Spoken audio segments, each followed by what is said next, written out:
Welcome to Therapy in the Great Outdoors, a podcast about the business and practice of nature-based pediatric therapy of all kinds. If you are a nature-loving therapist who works with children, this podcast will help you start taking your work outdoors into nature and help you grow a profitable nature-based therapy practice or program that connects children to nature and changes their lives and yours forever. I'm your host, the ever honest, always 100% real, Laura Park Figueroa. I have been a pediatric occupational therapist for over 20 years. But 7 years ago, I almost left the field entirely. I was so burned out. And nature-based therapy is what saved me. It reignited my love of my work, and I saw profound changes in the children that I was working with. I'm the founder of Outdoor Kids OT and the creator of the TGO approach, an evidence-based framework for nature-based pediatric therapy services. I've helped dozens of pediatric therapists start and grow successful nature-based practices through my business coaching and online programs. The latest of which is the Therapy in the Great Outdoors community, TGO for short. TGO is an online membership site with loads of resources to support you every step of the way as you start and grow your nature-based therapy work. You can find out more at therapyinthegreatoutdoors.com. Working outdoors with children can be a wild ride. Are you ready for the adventure? Let's jump in.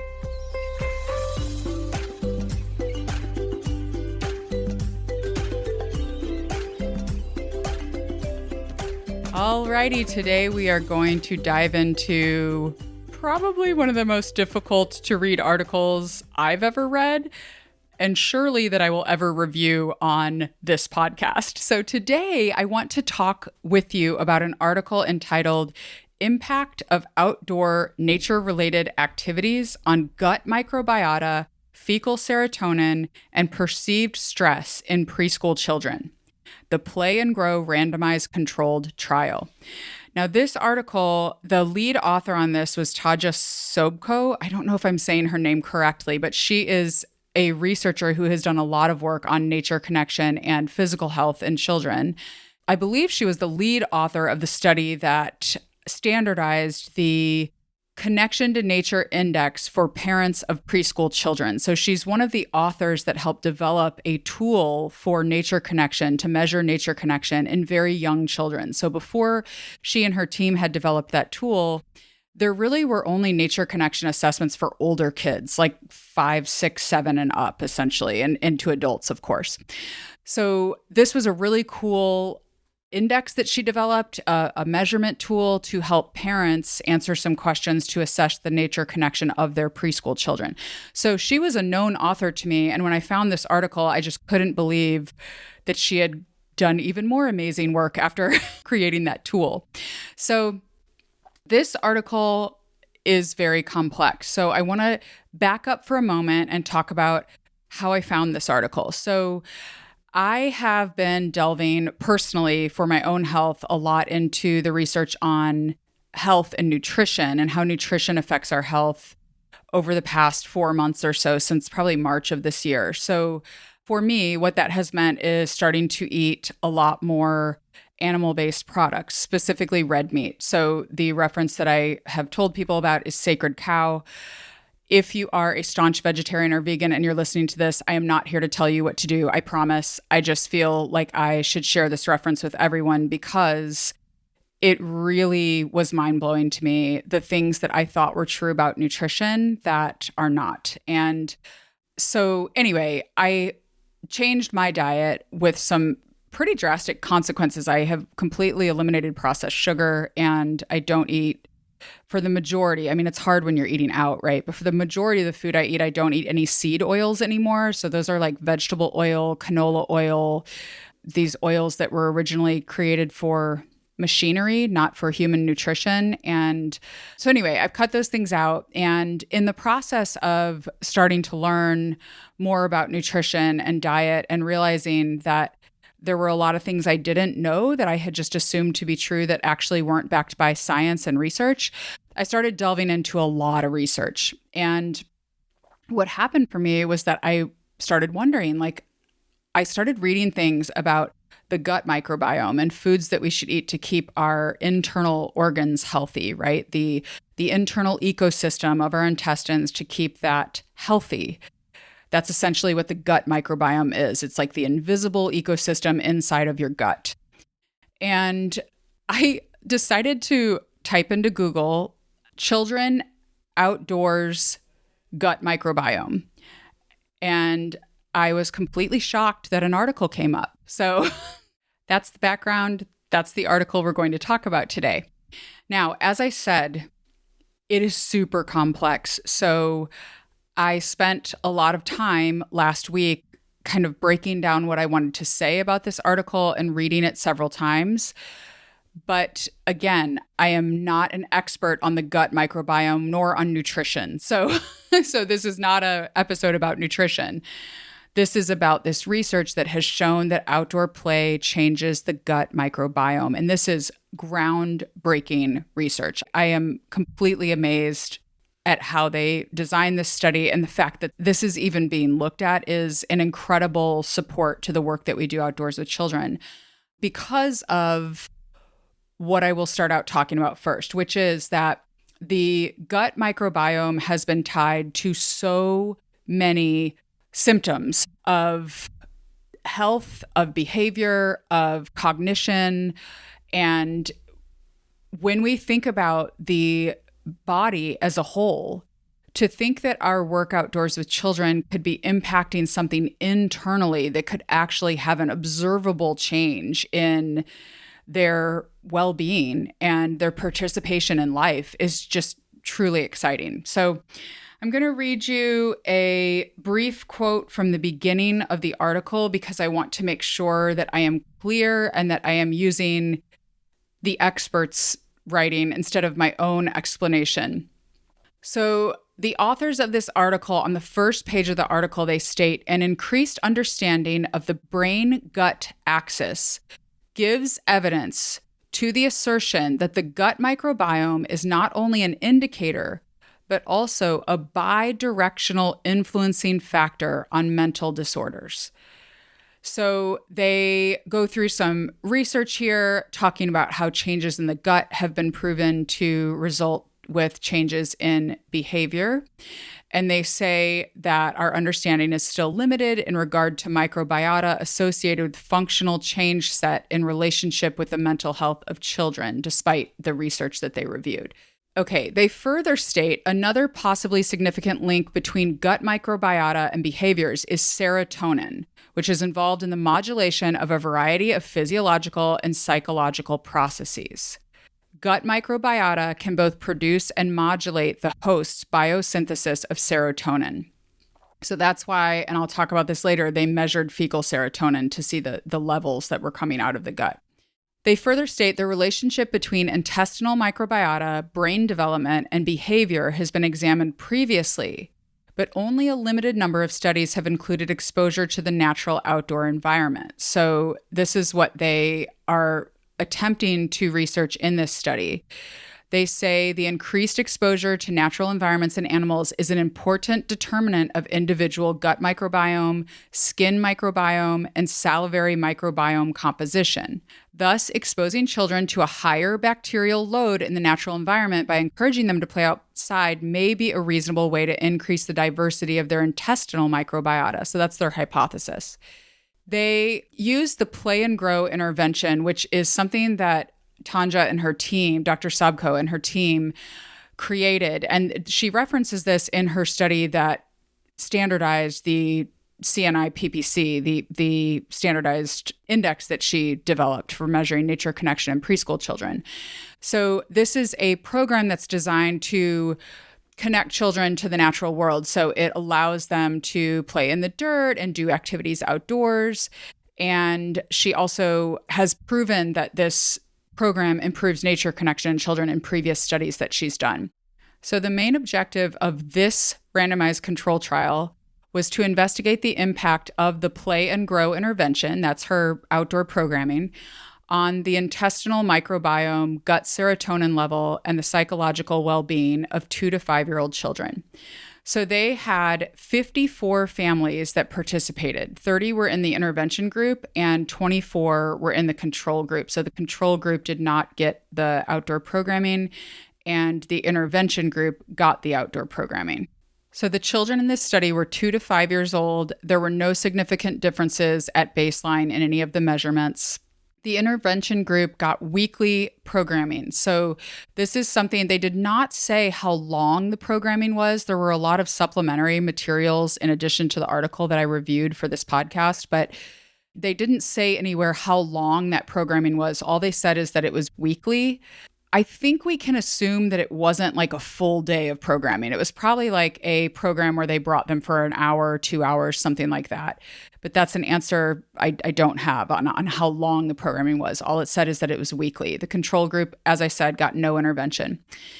Now, they measured 3 different things. Well, 4 actually, but 3 measurement tools. So the first was they used the CNI PPC, the Connection in Nature Index for parents of preschool children, to measure nature connection, to determine if nature connection improved during the program.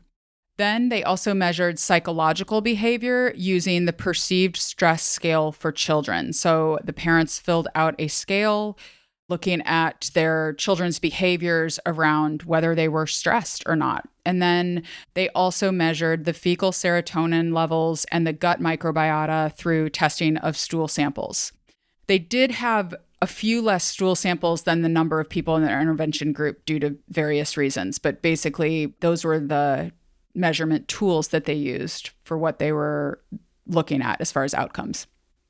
All right, let's talk about the findings. This is very, very interesting. So first of all, connection to nature. 10 weeks of weekly outdoor programming increased connectedness to nature in preschool children. That was a finding of this study, which is super exciting. I'll save that for the takeaway. I'm just going to focus on the findings right now. All right. In regards to fecal serotonin and gut microbiota, fecal serotonin negatively correlated with stress. So that means as stress goes up, fecal serotonin goes down and vice versa. Fecal serotonin was decreased in the control group, but it was maintained in the intervention group. So I think what that implies, again, this article is very complex, but I think what that implies is that serotonin is a feel-good hormone, right? So I think what that implies is that the intervention group helped people maintain serotonin levels in their gut. Okay, and then no notable differences in overall diversity of the gut microbiota pre or post for either the intervention or control groups. So, they measured each group and they didn't see differences in the overall diversity of the gut microbiota, but the richness of certain beneficial microbiota in the gut improved only in the intervention group. The overall stress score was negatively correlated with richness and diversity of the gut. So again, it's a negative correlation. So that means as one goes up, the other goes down. So higher stress means lower gut microbiome diversity and vice versa as well. And then finally, diversity of the gut showed a decreasing trend according to anger frequency. So when children show more stress, this is kind of saying a similar thing to what I just reported. When children, one of the things they measure on that perceived stress scale for children is the frequency with which children are becoming very angry. And as children have more frequent anger episodes, they have less diversity in their gut microbiome. So this is all just adding to the evidence base for the importance of a healthy gut microbiome for overall health and wellness in children and their mental health, right? Okay, for psychosocial behavior measurements, anger frequency decreased and pro-social behavior increased after the intervention. 65% of the intervention participants showed decreased stress scores on the perceived stress scale for children, compared to only 22% in the control group. And interestingly, they reported that the 3 children with the highest anger score improved post-intervention.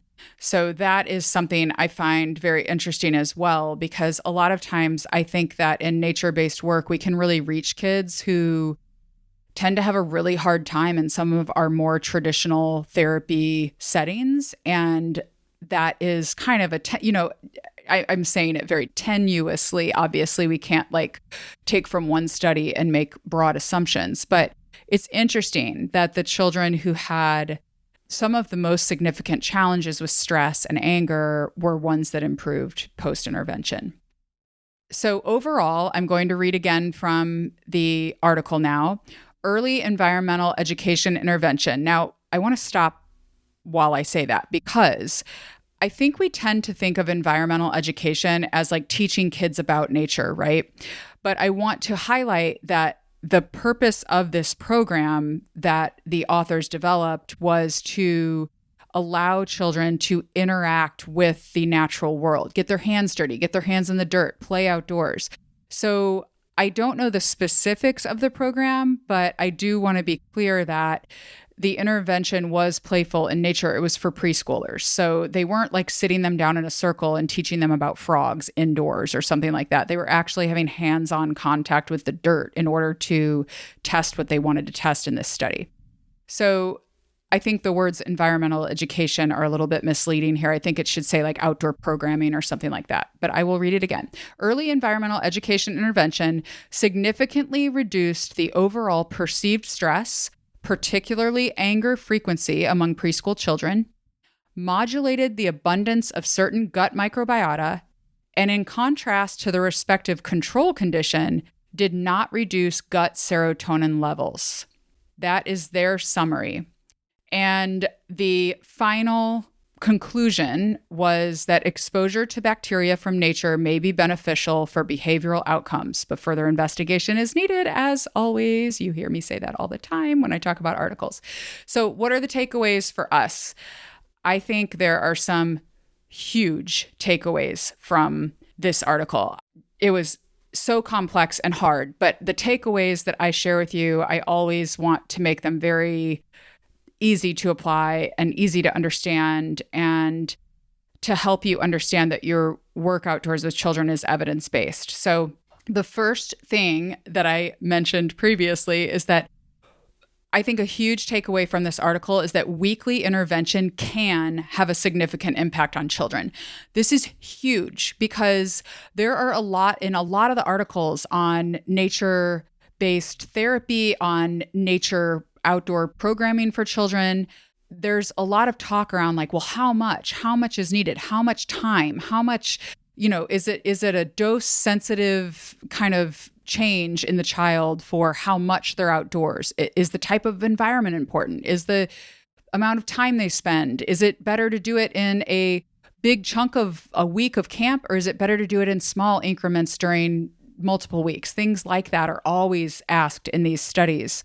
And this article provides some evidence that weekly intervention can have a significant impact on children, especially for their physical health. I mean, this is incredible to me. I really, on a recent reel that I did, I went, this is crazy, because it's really amazing to me that I had never really thought about how outdoor work can influence the unseen parts of a child's physical health. I mean, that to me is amazing. So a big takeaway is once weekly intervention for children can have a significant impact. And many of us provide services that way for kids. So that's interesting, right? Okay, the second takeaway is that exposure to nature is an evidence-based practice to improve children and families' well-being by decreasing children's anger and perceived stress. That was a finding in this study, is that perceived stress was lower in the intervention group. The third takeaway, the health benefits of taking children outdoors influences internal physical health in invisible ways that may manifest as observed behaviors and developmental changes. So I think this is so important to think about children holistically, and many of us do. That those of us who are working in nature, we're very holistic. I think that is something that a lot of nature-based therapists resonate with, is not just looking at our own area that we focus on in treatment, but really looking holistically at the child. Even if you're, for example, a physical therapist who works on motor skills and bilateral coordination and physical coordination with children, if you work outdoors, my guess is that you take kind of a holistic view in your work. Like that is something that I notice in a lot of nature-based therapists. So that is an important takeaway. And then the fourth is that nature-based therapy influences the gut microbiome. And I think we would do well to consider how the gut might actually underlie some of the behavioral and developmental challenges that children are having. And taking our practices outside can be a way that we can influence that gut microbiome without even really overtly addressing it.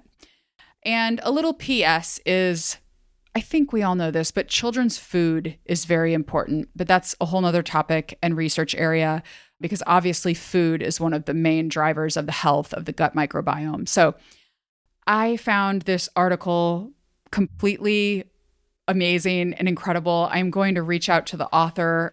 They are, I believe, they're in Hong Kong. So I don't know if it would be possible to get her to come on a podcast episode or maybe come in the TGO community and talk to us about her research. But she is just an incredible researcher, and I'm thankful for her work. So what else do I have to share with you today? This is coming out on July 22nd, and on Monday, July 25th, 2022, if you're listening to this in the future, we are opening for the first time the Therapy in the Great Outdoors, the TGO Library, and the TGO Business Hive.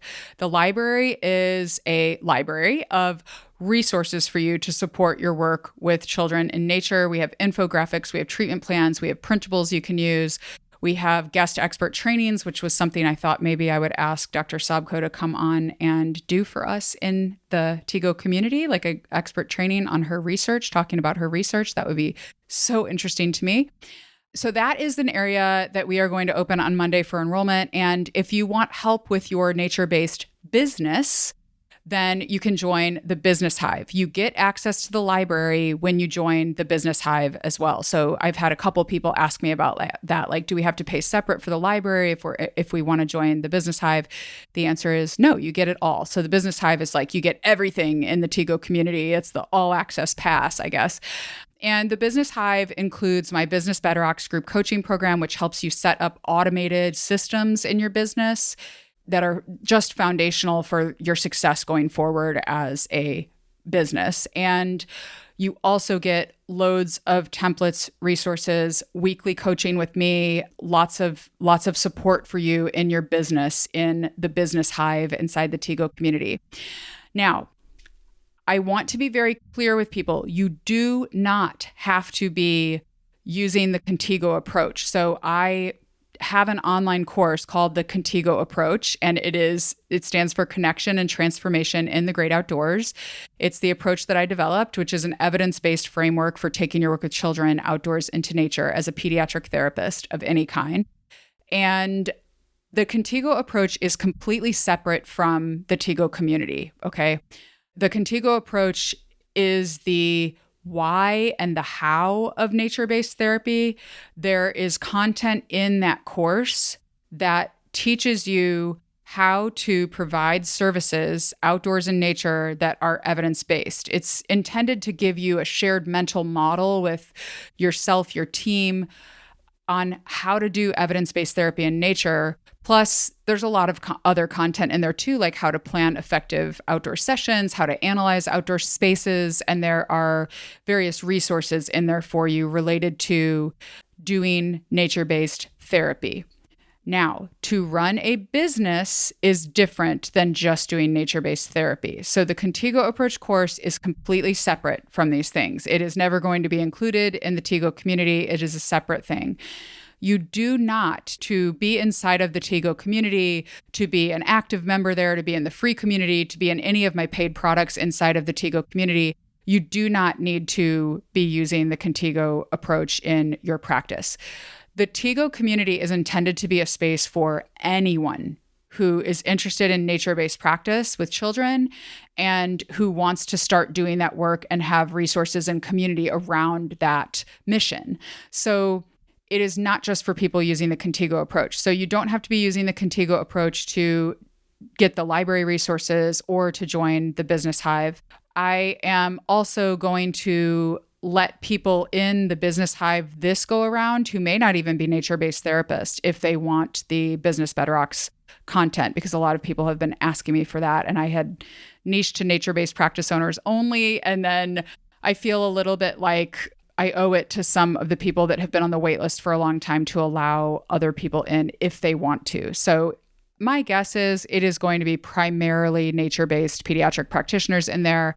But I do want to allow access to the business coaching to people a little bit broader of an audience. So there may be some other pediatric therapists in there, or maybe some people who are doing nature-based work with adults.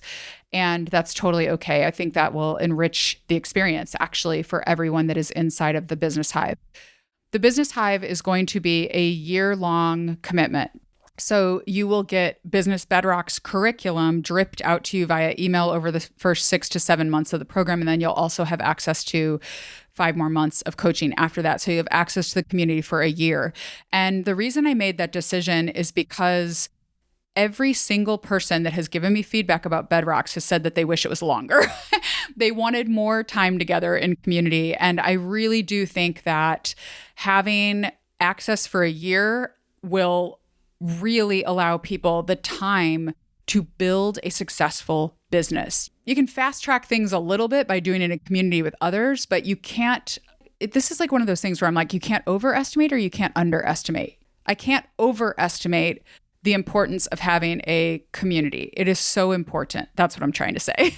It's so important because it really holds you accountable and keeps you moving forward on your goals. And when you are working through systematic content with people to actually get things done in your business, you're going to get there so much quicker than you would if you tried to do it on your own. So I highly recommend. I've kept it very affordable. I purposefully never say prices on the podcast because a podcast lives forever. So people could be listening to this in 5 years. And so I don't say prices. It's not to hide things from you. You know, I am uber transparent about my pricing always. So the prices will always be on the website.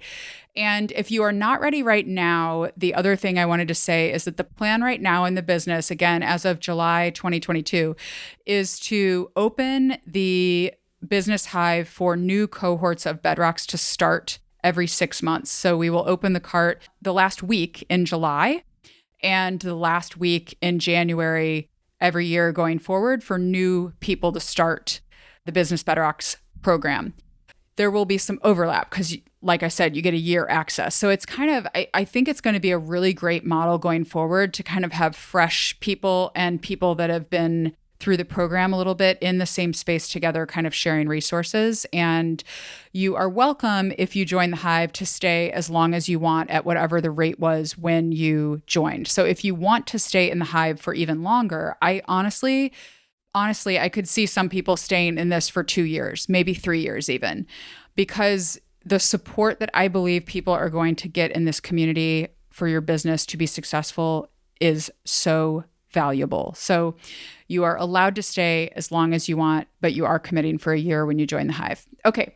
I wanted that to be short. You can go to therapyinthegreatoutdoors.com and find out all the information about these. Every question you have in your mind right now, I've probably answered on the website. So go there, check out the FAQs about the library and about the Business Hive.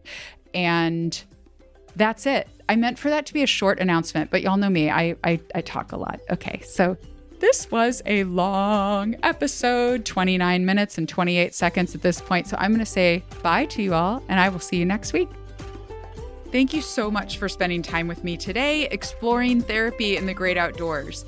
If you liked what you heard in this episode, please leave us a 5-star review on iTunes so we can share the magic of nature-based therapy with a wider audience of therapists who work with children who desperately need connection to nature nowadays, just like we do. If you're ready to take the next step in this adventure, join our free Therapy in the Great Outdoors community at therapyinthegreatoutdoors.com. The TGO community is a private space just for nature-based pediatric practitioners. We have loads of resources there to support you as you start or grow a nature-based practice or program. Our free TGO community has a discussion forum, a jobs and volunteers board, a crowdsourced treatment activities section, as well as free video trainings, research article reviews, and book recommendations from yours truly. Head on over to therapyinthegreatoutdoors.com to join today. So until next time, get outside, connect, reflect, and enjoy the business and practice of therapy in the great outdoors.